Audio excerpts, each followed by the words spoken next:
Eu sou Tina Curtis, eu sou andreense, nascida e criada. Eu moro aqui no Jardim Santo Alberto, então faz muitos anos que eu moro aqui, né, e eu acho que daqui eu não saio mais.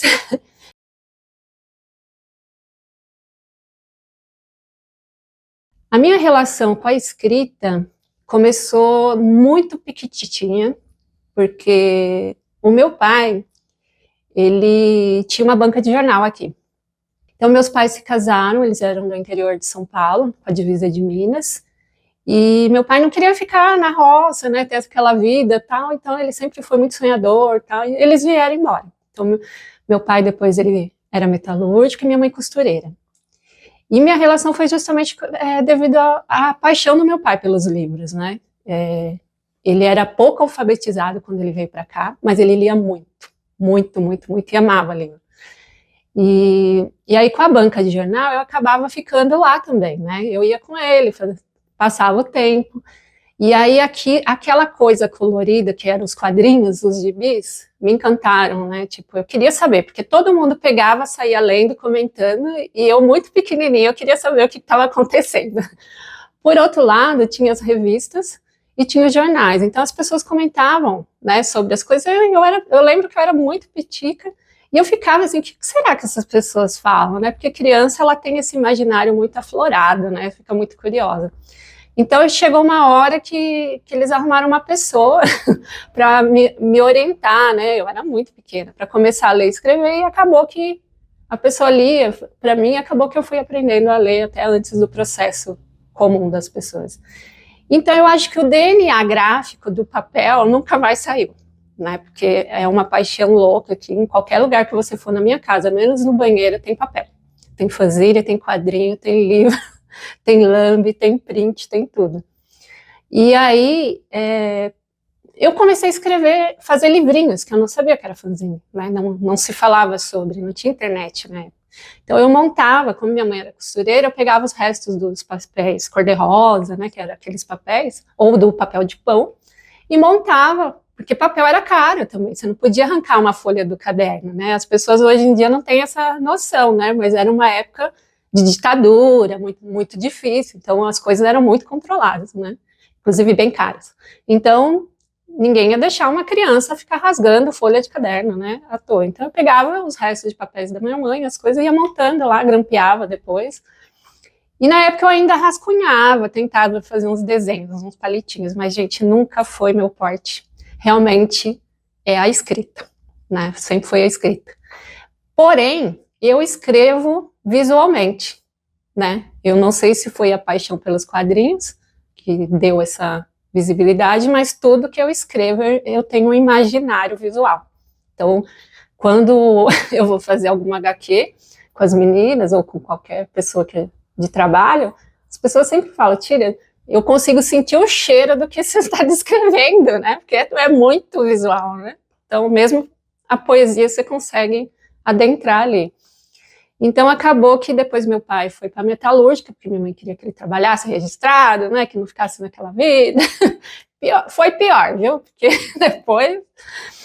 Enfim, mas aí meu pai sempre falava, o que eu vou deixar para você são os livros e a educação. E realmente, eu levo isso para a vida, é o que eu passei para meus filhos também. E eu sempre fui a rata de biblioteca, sempre me atraiu ficar nesse espaço, por várias situações, né? Na infância eu era muito tímida, muito isolada, tinha uma questão que eu era muito grande, muito magra, muito nerd, então era o estereótipo, né, da pessoa para sofrer bullying em todo quanto é canto. Então os livros, eles me salvaram também, eu posso dizer assim, né, porque eu conseguia me sentir acolhida nas histórias, né, então depois chegou uma época que meu pai comprou a coleção que as pessoas vendiam na porta, né, as coleções, assim, então ele comprou a Disney, Monteiro Lobato, e, gente, esses livros, eles passaram, assim, na mão da família quase inteira, tem uns ciúmes que vocês não fazem ideia. Eu passei praticamente uma boa parte da minha infância com esses livros, assim, dentro desses livros, assim, viajando com esses livros, e eu já escrevia. Claro que eu não tinha noção que eu escrevia, o que eu fazia, os quadrinhos, nada, eu não tinha essa noção. Eu simplesmente precisava escrever, né? Porque tudo, parece que tudo, eu acho que já vem da gente, né? Não tem como falar que não tinha uma pessoa que eu tivesse uma referência para falar que era artista na época, hoje teria, mas assim, era aquilo, eu tinha uma necessidade de, como eu não tinha pessoas também para falar o que eu estava sentindo, e ninguém dá bola para uma criança, né? Não dava, hoje até a gente cuida, né? Ampara, você já tem esse olhar, ela tem tendência à arte. Não, mas naquela época não existia isso, né? E era até crucificada, na verdade. Então, esses rabiscos, esses rascunhos, esses fanzines, né? Foram o que foram construindo o meu caráter, né? E foi o que me ajudou na adolescência.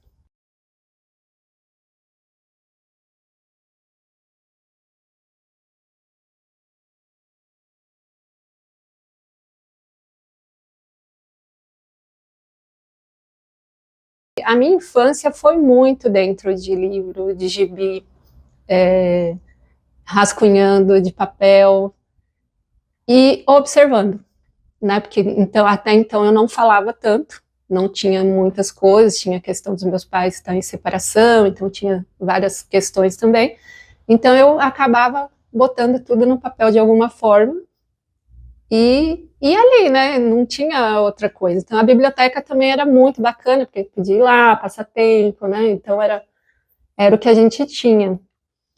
E depois eu comecei a gostar de música. Então as pessoas falam, música não é literatura, mas música é composição, é letra. Tanto que eu escrevo até hoje com música. Assim, as coisas principais que eu preciso escrever é com música, né? Então tá sempre assim. Até meu marido brinca, nossa, mas você fala do barulho e você tá escutando música? Eu falei, mas é isso que eu preciso para escrever. Porque ela abafa todo mundo. Eu tô conectada com aquilo ali só, não tem mais nada. Parece que ela põe uma bolha e eu consigo desligar do mundo e tá ali, né? Então eu acho que isso é muito gostoso. Então, quando eu fui chegando à adolescência, eu perdi meu pai, né? Então foi um momento de rebeldia, de raiva do mundo, né? Porque meu pai morreu muito novo, ele tinha 33 anos, então eu tinha 13. E aí era aquela coisa, né?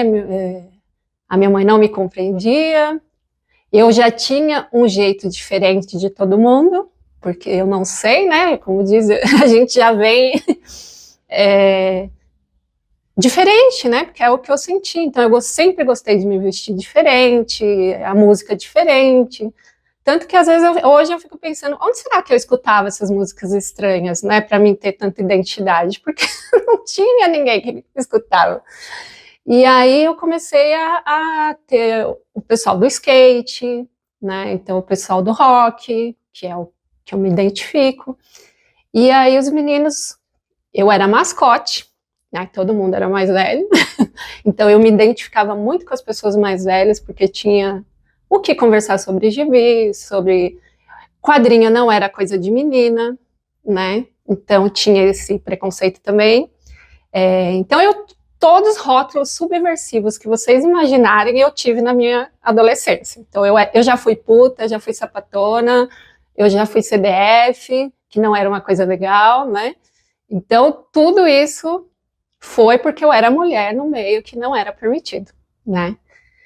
E quando eu comecei a escrever também eu senti um preconceito assim das pessoas, né? Porque parece que não era para mim, né? Os meninos poderiam fazer como hobby a hora que quisessem, mas para mim não. Eu tinha que estar ajudando a cuidar dos meus irmãos, eu tinha que estar trabalhando, eu tinha que estar estudando. A própria família não entende, né? Que você tinha essa necessidade. E cheguei a ter problema com a escola, com professoras, inclusive de português. Porque o que eu escrevia não era uma coisa legal. E aí, hoje em dia, eu fico pensando, realmente, não devia ser uma coisa legal, porque uma adolescente que já tinha lido Nietzsche, que já tinha lido que questionar alguém, né? Que o problema era o questionamento do que você falava. Então, eu lembro que eu fiquei uns 3 anos de reforço, e, tipo, não bombei por causa dos outros professores de conselho de classe, porque eu sempre amei história, sempre amei inglês. Aliás, minha professora de inglês foi uma pessoa da quinta série, oitava, essencial na minha vida, assim, porque ela me incentivou muito, porque até então eu nunca tinha caído a ficha que eu não sabia o que estava falando nas músicas em inglês. Eu amava, mas eu não sabia o que estava sendo falado, né? Aquela coisa do que sentia, né? E aí, como eu amo muito Joy Division, né? As coisas tanto curtas no meu nome, vem do Ian Curtis, né? Tipo, é uma paixão assim visceral. E aí ela falou, olha, eu vou traduzir, vamos traduzir, vamos aprender então traduzir as letras do Joy Division. Nossa, né? Tanto que as primeiras cartas que eu mandei para fora de fanzine foi ela que me ajudou também a traduzir. E aí eu comecei a perceber que algo estava mudando para mim, né? Tinha algo diferente, que eu não era como todo mundo, né? E não é porque as pessoas estavam erradas, é que tinha realmente algo diferente, né? A questão ambiental, né? A gente está falando da questão ambiental hoje, 40 anos atrás eu já estava preocupada porque eu moro perto da petroquímica, né? Então a gente falava muita coisa, assim. Então aqui, eu me punha no lugar, sabe, das coisas, assim, e as pessoas achavam que não era para minha idade, que eu não tinha que me preocupar com isso, sabe? E as pessoas também, né? Então, por exemplo, a gente fala de comunidade LGBT hoje, naquela época as pessoas andavam escondidas, né?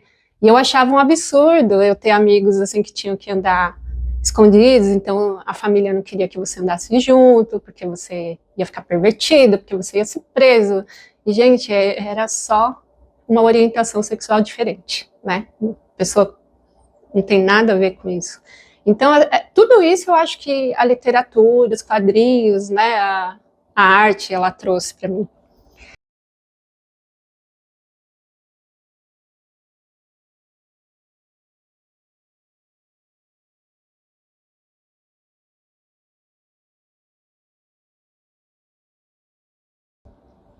Nesse momento, eu já escrevia mais. Só que como eu senti uma necessidade visual, eu comecei a fazer colagem, né? Eu já fazia, mas não fazia assim, né, com uma preocupação. Então, a partir das colagens, eu comecei a fazer os fanzines datilografados, com a colagem, já pensando na imagem, né, de ter um contexto, tudo. Tanto que os primeiros fanzines foi tudo embora, gente. Eu não tenho, não sei se alguém ainda tem, né? Gostaria de ter de volta, né? Mas já foram poesias já feminina, né? Vamos dizer assim, já foi o eu hoje, começando lá atrás. Então aí as pessoas falavam, nossa, eu gostei disso, vou tirar uma cópia, não sei o quê, e eu levava embora. E aí os meninos, eles já iam para o Madame Satã, já tinham banda, né? Já iam para São Paulo, tudo mais.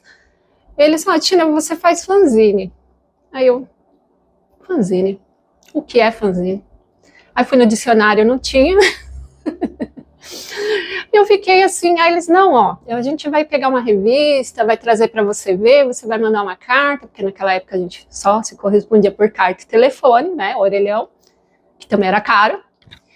E aí você vai mandar para as pessoas vão trocar com você. Não fez sentido para mim. Eu falei, por que eu vou mandar esse negócio aqui para outra pessoa? E por que a outra pessoa vai me mandar alguma coisa se isso daqui é só um pedaço de papel? Então não conseguia conceber, né, que aquilo era uma linguagem e aquilo era uma forma de literatura também. Então aí eu olhava assim, tá. Então eles trouxeram a revista, aí eu escolhi lá alguns perfis que eu achava que tinha uma identidade comigo. Eu falo que os fanzines, na verdade, eles são os avós da rede social, né? As cartas, a forma de troca, de identidade, é isso, né? Então era a forma que a gente tinha de se comunicar.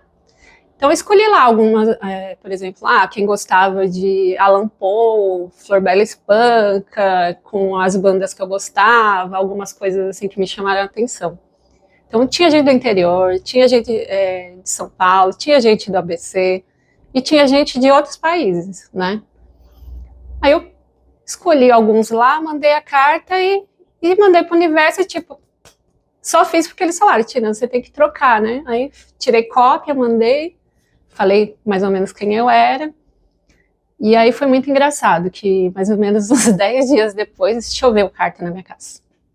Minha mãe achou que eu estava traficando. Foi assim um rolo danado, uma briga danada, porque as cartas vinham assim, que não vinha só fanzine, né? Vinha vários fanzines, porque aí a pessoa pegava outros fanzines, colocava, então vinha cassete, inclusive as cassetes vinham desdobradas, né, para poder passar, para não ter que pagar o peso dela inteira, então em casa você montava, vinha algumas coisas, e aí abriu assim um portal para mim. Eu falo que abriu um universo paralelo, que até então parece que eu não tinha uma vida assim, né?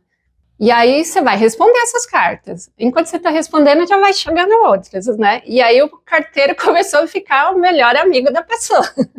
Até hoje, né? Tipo, os carteiros, eles chegam aqui primeiro, deixa as coisas, né? E aí até o carteiro falou, mas o que tá fazendo, né? Porque os envelopes também vinham personalizados, né? Porque aí tem outra questão, né? Xerox art, arte postal, então o pessoal se empolga, né? Vinha tudo colorido, tudo grafitado, né? Tudo desenhado, com colagem, então é muito legal. E aí eu entendi que aquilo era um universo, né? Que existia realmente pessoas que produziam fanzine que elas tinham encontros, né? Então aí eu comecei na Galeria do Rock para trocar, para deixar fanzine lá. E aí eu fui me conectando com várias pessoas, né? E uma das coisas que mais me chamou a atenção nessa fase, né, do auge, assim, da adolescência, foi que num desses envelopes veio um livro independente. Eu nunca tinha visto um livro independente, né? E meu sonho era ser escritora, né? E aí eu ficava, eu nunca vou poder ser escritora, eu sou pobre, não tem como, né? Então todos os meus escritos vão indo para a gaveta, alguns eu escolho e faço fanzine, que aí eu já sabia que era fanzine, e distribuo, e tá tudo certo, que é a forma que vai ser meu sonho, né? De jogar para o universo os fanzines, tá. E aí quando eu vi aquele livro, eu falei, cara, a pessoa produziu o próprio livro, né? Então, se ele produziu o próprio livro, eu posso produzir meu próprio livro.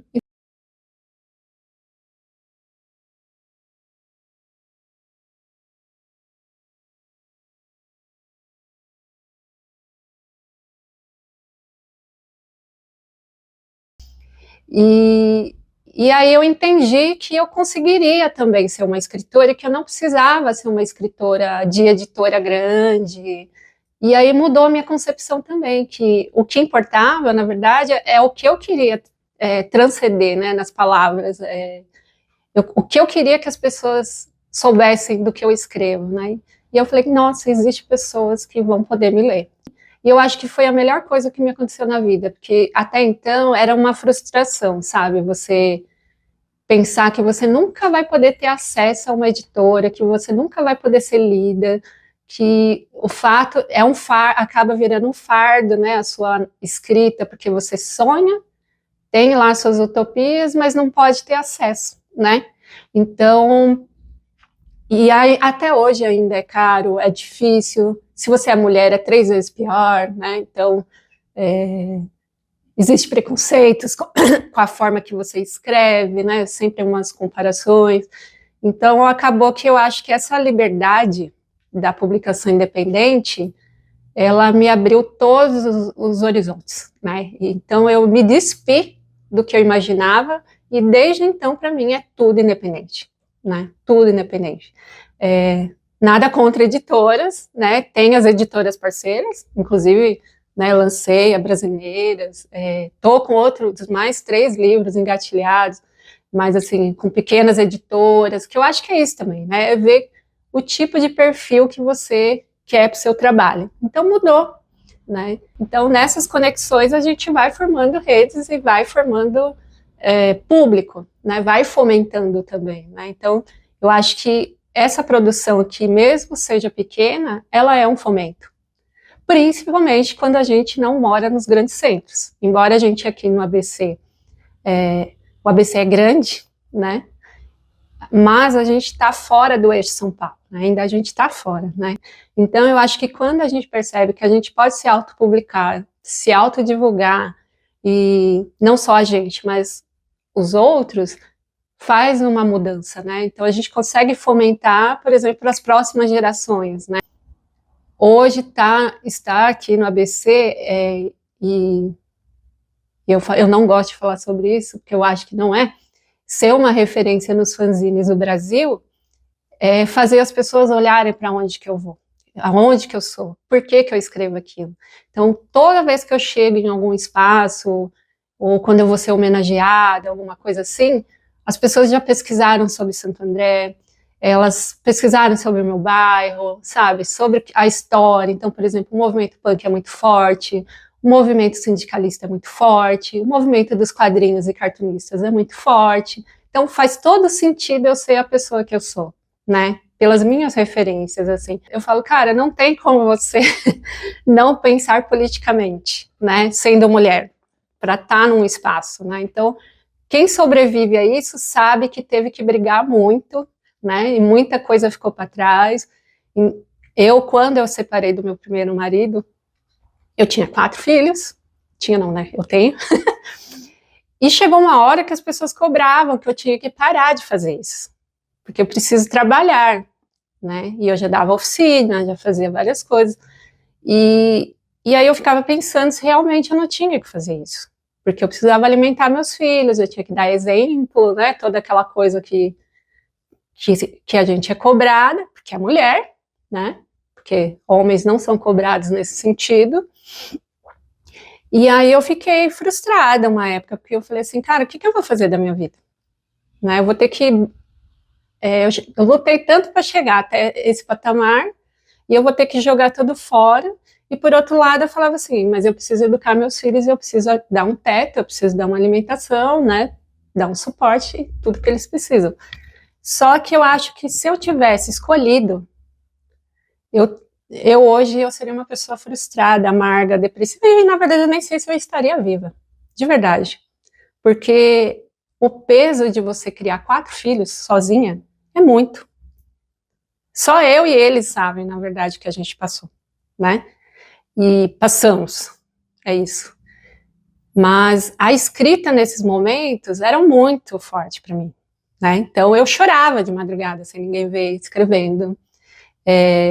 Eu pensava histórias, né, de madrugada, porque era o horário que eles não iam me ver chorando, porque eu precisava escrever. Então são coisas que a gente passa que ninguém sabe, que ninguém imagina, na verdade, né? Então as pessoas não tem como você escolher a maternidade e algo que é a sua vida, né? É a mesma coisa, vão te tirar o ar. Como que tira o ar de uma pessoa, né? Era o que me dava sentido na vida. Por outro lado, a minha maternidade é... Gente, eu tenho 5 filhos. Mas, assim, como que se cobra uma mulher de o que ela tem que escolher, né? Rede de apoio. Gente, a rede de apoio é mínima, né? Mesmo que quando você tem família, tem suporte, a gente sabe que a cobrança é muito grande. Porque ao tempo que você tem, porque você não vai cuidar dos seus filhos, porque não sei o quê, com coisa que você não esteja cuidando, né? Tanto que eu me desdobrava, chegou a época que eu trabalhava em 3 empregos, né, para poder fazer. Então, a hora que eu ia fazer alguma coisa para mim, aquilo estava errado, porque eu tinha que fazer algo mais, mesmo, por exemplo, não sendo o meu dia de cuidar dos filhos. Né? Então, a escrita era, nesse momento, para mim, foi outra vez muito forte. Né? Eu acho que se eu não tivesse esse momento, hoje era uma pessoa dopada de medicação, de tudo. Embora tenha doído muito, né, em mim, eu sei que passou, né? Bola para frente eu consegui furar, né? Mas tem gente que não consegue. Então eu vejo muitas mulheres que escrevem muito, que são artistas que ficam para trás, né? Então às vezes quando eu vou ganhar um prêmio, quando eu vou fazer alguma coisa, várias amigas que ficaram lá atrás falam, Tina, você está ganhando por mim também, sabe? Isso sempre me emociona muito, porque eu falo, cara, ela podia estar do meu lado hoje, né? Mas não conseguiu. Então eu acho que a gente não faz só pra gente, a gente acaba né? A gente precisa ser mulher e estar nesse espaço pelas outras, né? Então, eu acho que é isso também.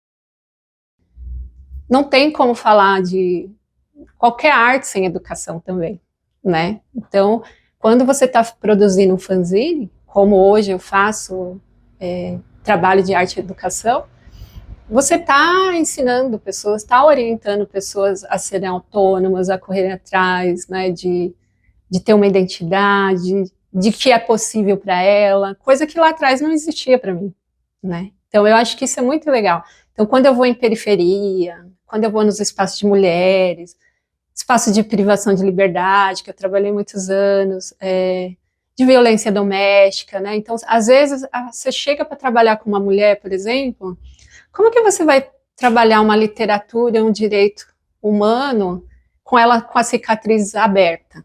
Né? Primeiro a gente precisa se acalentar, primeiro a gente precisa conversar, tomar um café, rir, chorar junto, depois a gente vai produzir. E aí elas produzem muito, né? Porque aí tem uma conexão, tem assim. Então, e eu fui trabalhando nesses espaços, assim, as pessoas às vezes falam, nossa, mas você trabalhou na FEBEM, né?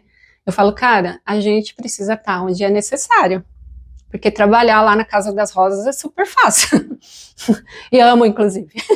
Mas a gente precisa olhar para essas pessoas que não têm esse acesso. E o fanzine, ele é muito prático nesse sentido, né? Porque ele é uma publicação, mas ele não é uma coisa cara, né? Quer dizer, existem os caros, existem os mais... os zine arts, né, que são como livros de artistas, que são diferentes.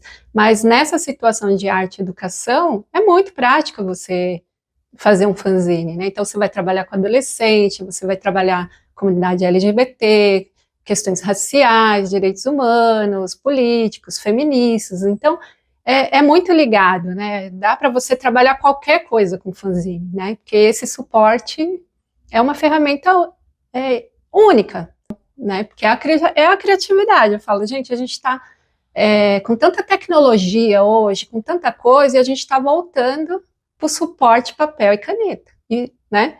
Então eu falo que o fanzine ele é uma tecnologia atemporal, porque ele se mantém, porque ele só precisa disso. Tá? Mas o fato de eu, por exemplo, ser fanzineira, não quer dizer que eu não publique livro, que eu não participe de outras coisas, né? Então, é questão de preconceito mesmo, né? Eu falo que o que me mantém é o fanzine. A hora que essa chama apagar, não faz mais sentido para mim, né?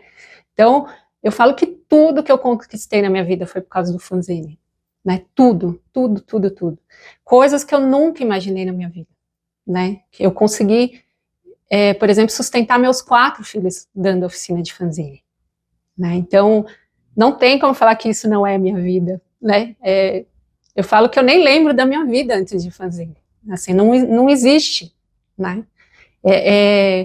Eu comecei a viver, eu comecei a ter vida, né? Eu comecei a ter possibilidade a partir de fanzine. Então, a literatura chegou, os quadrinhos chegaram, a arte gráfica chegou, os amigos, a família, os maridos, tudo, né? Então, e assim, se alguém me falasse, né, 36 anos atrás, que hoje em dia eu ia ter 2 fanzinotecas públicas com o meu nome, né? Esse ano o troféu de fanzine vai estar no meu nome, do Cria Cyber, a primeira mestra do fanzine, então a primeira mulher, né? Eu acho que isso para mim, eu falo que nem é o troféu, gente, é saber que é mulher, sabe? É o primeiro reconhecimento no Brasil que tem uma mulher que também é mestra de fanzine, que até hoje foi homem, né? Então, eu falo que ano que vem bombe de mulheres, sabe? Assim, não é uma questão minha, é uma questão de mulheres, né? Porque tem muitas mulheres por aí fazendo feiras, fazendo publicações, editoras, né? Fã-editoras, que a gente fala. Então, tem muita gente publicando, muita gente fazendo, só que não é vista, né? Porque ainda é um universo masculino. Então, é muito triste, na verdade. E ainda são poucas as premiações voltadas à Zine, né? Então, a maioria que tem é literalmente de quadrinhos.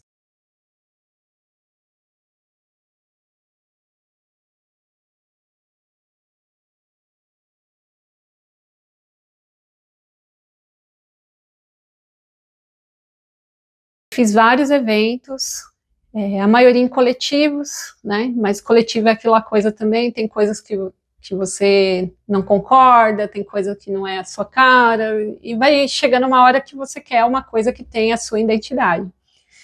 E tinha várias questões, e uma delas é a questão do espaço mulher.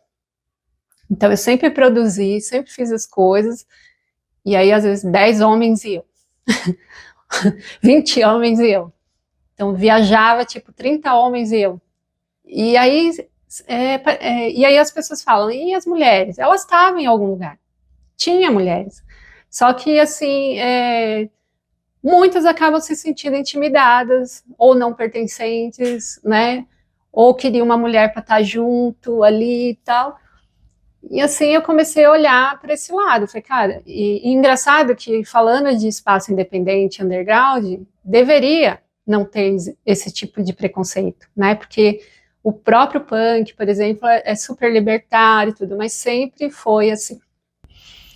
E aí acabei fazendo bastante coisa, e nesse mecanismo todo, nessa correria entre levar um filho para a escola ou para o hospital e produzir e trabalhar, eu fui também fazendo cursos, né? Então, fiz várias coisas, crítica literária, crítica de cinema, produção cultural. Fui lá, né? Fazendo as coisas para poder entender melhor essa coisa. E eu gosto também de estudar, de entender essas coisas.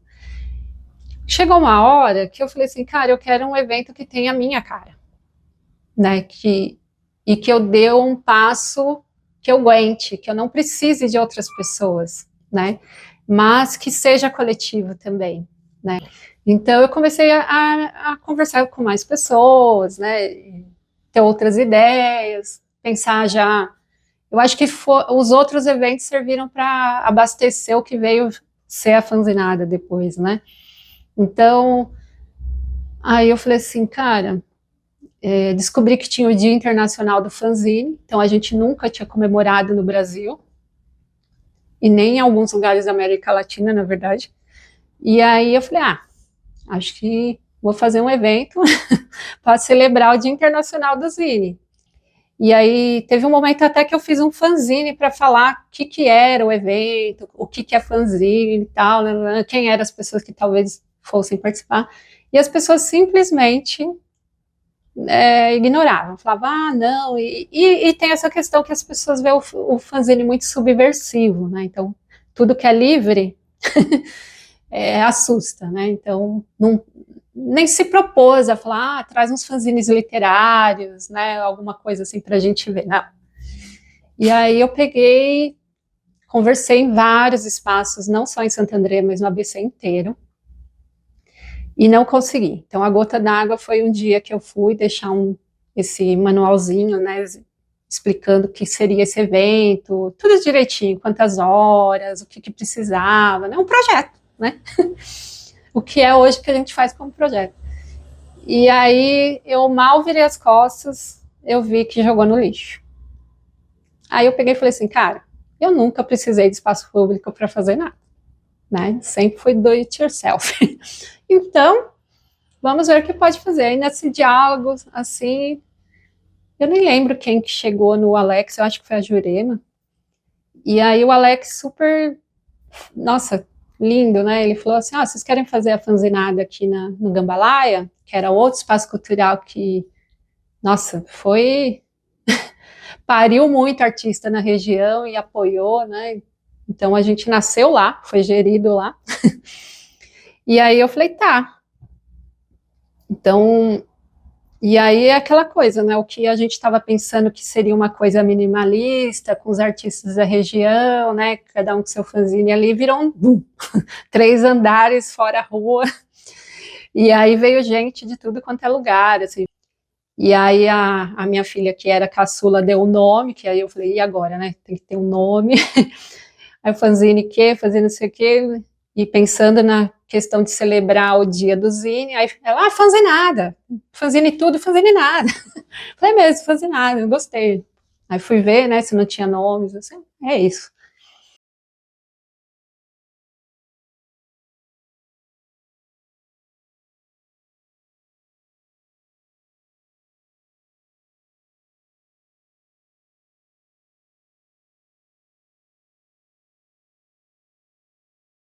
Olha, quem tem essa afinidade, vamos dizer assim, com a linguagem, seja ela literária. E quando a gente fala em literatura, são várias formas literárias, né?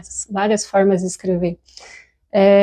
Escreva, não tenha medo, não tenha medo de crítica, não tenha medo de se jogar no mercado, de ser mais um no mercado, porque o medo bloqueia, né? E às vezes você não consegue mais sair desse bloqueio.